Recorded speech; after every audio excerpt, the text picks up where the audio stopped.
they're not realizing that the people who are gravitating towards your music are doing it for a reason. There's a reason why people click play on your songs. There's a reason why people buy your art. There's a reason why people come to your shows. It's because they want to connect with you in a way that's genuine and unique. It's one of the crazy nuances of being a human being is finding that connection in ways that only you can create.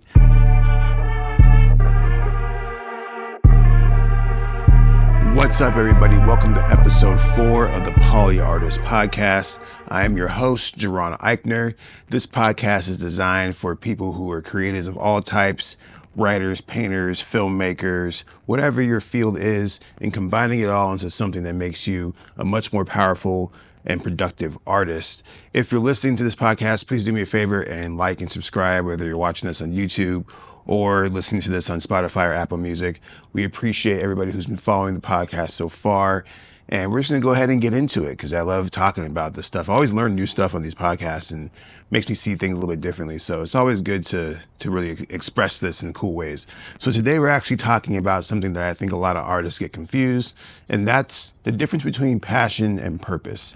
So, exploring the difference between passion and purpose. Passion is often thought of as that enthusiastic, joyful energy that motivates us to do the things that we love. Whereas purpose, it has like a deeper meaning to it. It's more enduring, it's more long-term, it's more about your why and your actions and the underlying reason why you do anything in the first place and follow certain endeavors. The purpose is a guiding star, and a passion is the fuel that helps you get to the guiding star. So according to Scott Perry, who is a chief difference maker at Creative on Purpose, he came up with this really cool distinction between the two. Perry describes purpose as the foundation of what you do, while passion is the energy that propels you forward. Purpose, he argues, is kind of like a self-sustaining long-term commitment, while passion, if relied on alone, can lead to burnout and lack of direction. And this is speaking from experience. I had to learn a long time ago how important it was to have a purpose, like a long-term goal, because it can't just be, I want to be a filmmaker, or I want to make a bunch of movies, or I want to put out an album. Those are passions, right? The purpose is understanding the why of why you do that. And that's the deep down undercurrent of who you are as a person, your driven nature of why you even do anything to begin with. And once you really understand that, it kind of unlocks a lot of things for you. Plus, it allows you to avoid burnout, because at the end of the day, as long as you're pushing towards your purpose and not your passion, you're always heading in the right direction. So another way to look at it is to consider passion as something that is personally fulfilling, and purpose is something that's more outward focused, often involving a service or contribution to others. Researchers have found that people with a clear sense of purpose are happier and reported to have higher levels of overall well-being. Studies from Stanford University and elsewhere have shown that when our actions align with our sense of purpose, we experience greater job satisfaction and resilience on facing challenges. For creatives, this alignment between passion and purpose is crucial for maintaining the motivation and focus needed to persevere through the inevitable. It kind of makes everything a little bit clearer. It almost kind of draws the map out for you. Let's say that you wanted to become a philanthropist, or maybe leave some type of impact on the youth because maybe you grew up in a situation that wasn't quite great. So that kind of translated into your trauma, which translates into your art, which translates into your purpose. And once you kind of realize that it really is about who you are as a person and how you want to see the world, that's where you kind of figure out what your purpose is.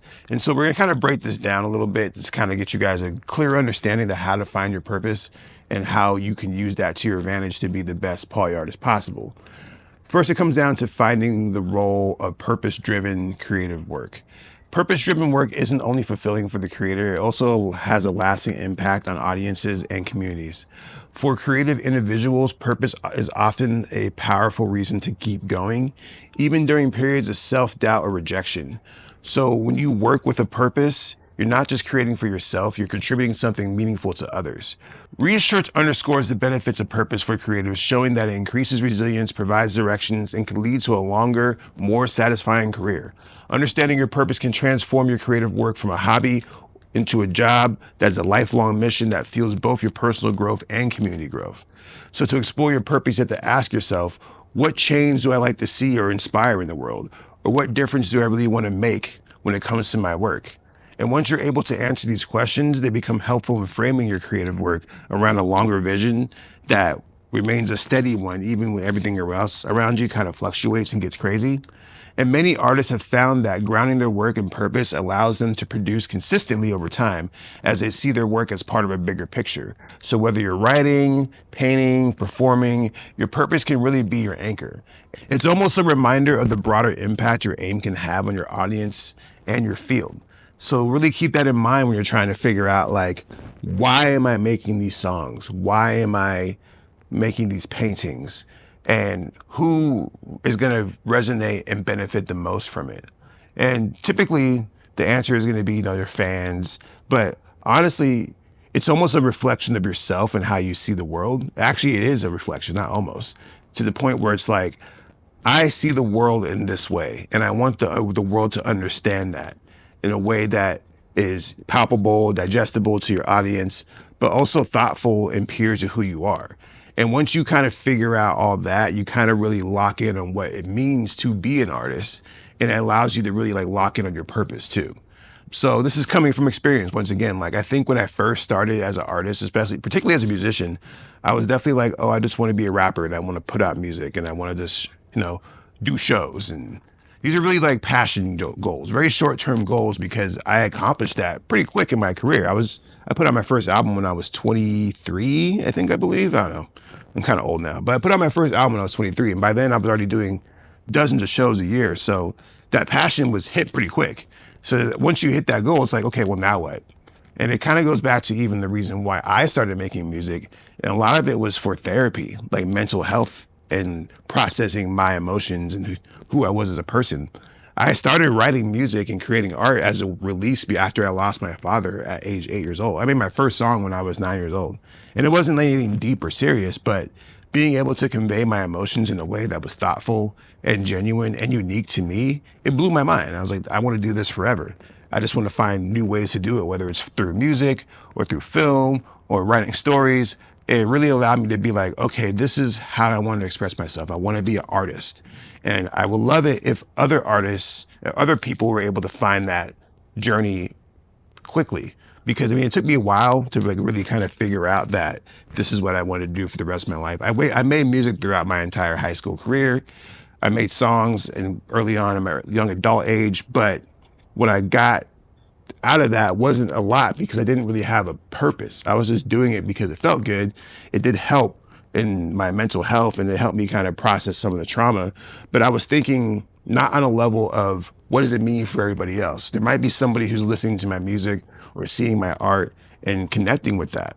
And so you have to kind of scale up. And so the ultimate vision for me is to have some type of network or community or studio somewhere where people can access it and get resources and get mentorship, benefits, all kinds of things that help them become better artists, hopefully at an earlier age, targeting the youth and targeting young adults who are still trying to figure things out so they can get on that path quicker. Because I think that's kind of like what slowed me down, is that I didn't get on the path as fast as I would like to.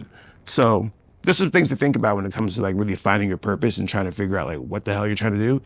Take a moment and step back and be like, well, how am I affecting the world? Or how do I want to affect the world? And who am I affecting? And why do I want to affect them? And that will really kind of help you narrow down exactly what your purpose looks like. With that said, drink some water real quick. Saying all that, I got my mouth all cottony. Once again, it's very important to always drink water. I think I drink at least 6 glasses of water a day. It just keeps you hydrated, keeps your body flowing, doesn't get all crudted up.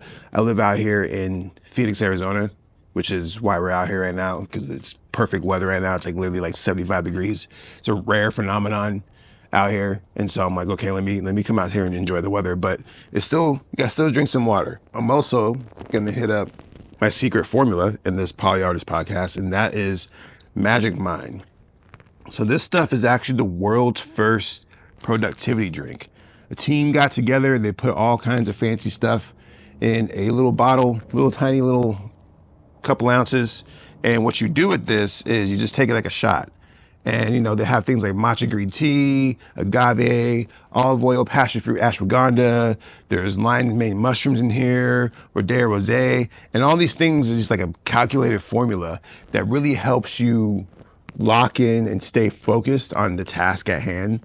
Like I said throughout this podcast, like every time that I take one of these, it just helps me just like lock in. It's amazing. They gave me a free pack to try out and like kind of help figure out how I was gonna do these little segments. And like I said, when I tried it, I was like, man, this stuff really, really works. Like this is not some type of like crazy snake oil situation. This is actually some really good stuff that lets you lock in, lets you focus, lets you get a lot of work done. They're calling it the world's first productivity drink, and they're actually kind of nailing it. So let me hit my magic mind real quick. Oops, spilled a little bit. And so, I was locked in another 6 or 7 hours of productivity and focus. So, like I said before, I teamed up with Magic Mind on this podcast to help you guys out and kind of get into the world of Magic Mind. They have a bunch of cool products coming out, but this one in particular is this their main deal. And so they're like, yo, Jaron, let's do this. I'm like, bet. They gave me a code for 20% off your first order at magicmind.com if you use my code, which is JARON20. That's magicmind.com, JARON20. Go over there and you can get 20% off your first order at Magic Mind, and it gives you a chance to kind of really try this stuff out. And like I said, if you use it a couple of days, you will definitely see the benefits from it because it works in ways that like I didn't really quite expect. Like there's no heavy crash like caffeine. It's actually super legit and I rock with it. So, thank you Magic Mind for reaching out to me because, it really did affect me in ways that I didn't expect. And that's awesome. Perfect for polyartists, perfect for people who are trying to get it popping. So shout out to them. Let's keep it moving though. So we're going to talk about aligning your actions with your purpose. So remember that guy, Scott Perry, that I was talking about at the beginning of the podcast? According to him, he works with creators on all the time, clarifying their purpose in their work. And one thing he figured out is that purpose isn't a static destination, but an evolving aspect of your life and career. And he suggests that purpose should align with your values, your skills, your actions, and allow you to kind of create a fulfilling direction. He advises that creating purpose comes down to creating a purpose statement by listing your core values, the talents you bring to the table, the unique impact that you want to have. And once you kind of figure that out, the statement can give you a guide to your choices, ensuring that your work remains aligned with what matters to you most. A purpose statement isn't just a mantra, it's a grounding tool, reminding you of the intention behind your action. This alignment of purpose with the action that can be seen in your journey of various other creatives and kind of watching other people doing your thing, you can kind of figure out and see it in some of the biggest examples in media history. For example, think about Maya Angelou. She's a famous author and activist. Her whole life was kind of dedicated to expressing these themes of resilience, equality, and social justice. And she did it in a variety of different ways through her writing, her poetry, and through her public speaking. In her work, this is really a good example of the power of aligning personal purpose with professional action. And it left a lasting impact on millions of people. So it's clear that she had these goals. She knows that what she wanted to speak about. She just kind of had to figure out how she wanted to do that. And once her purpose aligned with her passion, the whole world was left in shock by the impact that she was able to leave behind. So another example is Paul Robeson, an African-American actor, singer, and civil rights activist. Robeson used his talents in acting and music to advocate for social change, showing how purpose-driven creativity can transcend the medium and speak directly to the people's lives and communities. Both Maya Angelou and Paul Robeson demonstrate that aligning purpose with action isn't just fulfilling, but it can cause change and inspire others. So keep that in mind when you're really curating, because oftentimes I think a lot of artists don't necessarily know what their purpose is, or they don't necessarily know who their music's being made for. They just kind of follow trends, they follow sounds, and they kind of get lost in the sauce because people click play on your songs. There's a reason why people buy your art. There's a reason why people come to your shows. It's because they want to connect with you in a way that's genuine and unique. It's one of the crazy nuances of being a human being, is finding that connection in ways that only you can create. You kind of understand what your purpose is, and you kind of start to see a direction that you want to head towards. And it's all about kind of writing it down and putting it together. But yeah, let's talk about some anecdotes and more real world examples. Many creators find their purpose by looking outward, aligning their work with causes that resonate deeply with their own values. Maya Angelou's journey as a poet, writer, and an activist is a good example. We talked about her earlier, but her purpose was rooted in the themes of courage and equality, and she expressed that throughout all her work. She famously said that we may encounter many defeats, but we must not be defeated. A statement that reflects a commitment to her resilience and quality that she embedded in both her writing and her life. Her purpose wasn't just personal, it was about empowering others and inspiring social change, which made her work resonate deeply with the audiences that connected with it. The same thing with Paul Robeson. When it came down to it, he faced significant challenges, and yet he sensed a purpose that allowed him to continue to persist. His works highlighted the struggles and the strengths of the African American community and inspired others to take pride in their identity. His examples remind us that purpose is often about serving others, making a positive difference, and standing up for what you believe in. For creatives, stories like these help serve as a powerful reminder of potential impact of purpose-driven work. So keep in mind that you don't know who exactly is listening to your music. Like, you never know. And that song that you wrote in your bedroom or wherever you did it at, it might touch someone in a way that might change the world. And that's the beauty about being an artist, is our ability to do that. We're here to inspire. We're here to drive people towards new viewpoints and perspectives. And as long as you remember that, it makes it a lot clearer to understand exactly what your purpose is. So we're going to talk about some tips that you can use for kind of discovering your own purpose. So to uncover your own purpose, try daily reflections, try journaling, try meditation. Jack Canfield, a motivational speaker and co-creator of the Chicken Soup for Soul series, encourages people to ask themselves, what would you do if money were no object?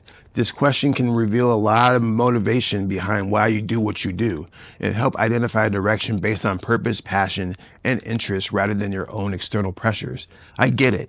We all want to make money. We all want to be artists and make a bunch of money and go have a yacht and a bunch of mansions. You know how the artist's dream is, but 9 times out of 10 it doesn't work out that way. And so you really have to ask yourself, like, would you really do this if you weren't being paid or if no one was watching? Because if you can't answer that question, you might be in the wrong field. Reflecting on moments when you felt deeply fulfilled or activities that you naturally excelled at can be illuminating.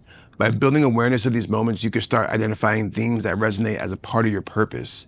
Aligning your purpose with your daily actions may seem daunting. It might be a lot to take on, but it can begin with small steps, such as setting intentions each morning that align with your core values. Giving yourself morning mantras and kind of figuring out what you want to do even just that day will help you kind of build out a bigger picture. Almost every morning I come into this very backyard and I look at the sunrise, because we're facing east. And I just kind of thank the universe for being here.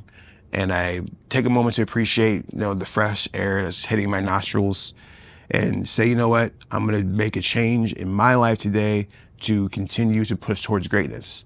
That's one of my biggest purposes, is try to be great so others can follow my footsteps or be inspired by my motivation. And that's even why I even do this podcast. It's just part of the giant picture of the story that I want my fans and people watching to know. And a purpose statement can be a particularly helpful one here, as it serves a reminder of what you're striving towards. Purpose doesn't require grand gestures. It's about consistency, intentional actions that reflect your core values and aspirations. By defining purpose in a practical way, creators can ensure that even the small tasks contribute to a bigger mission.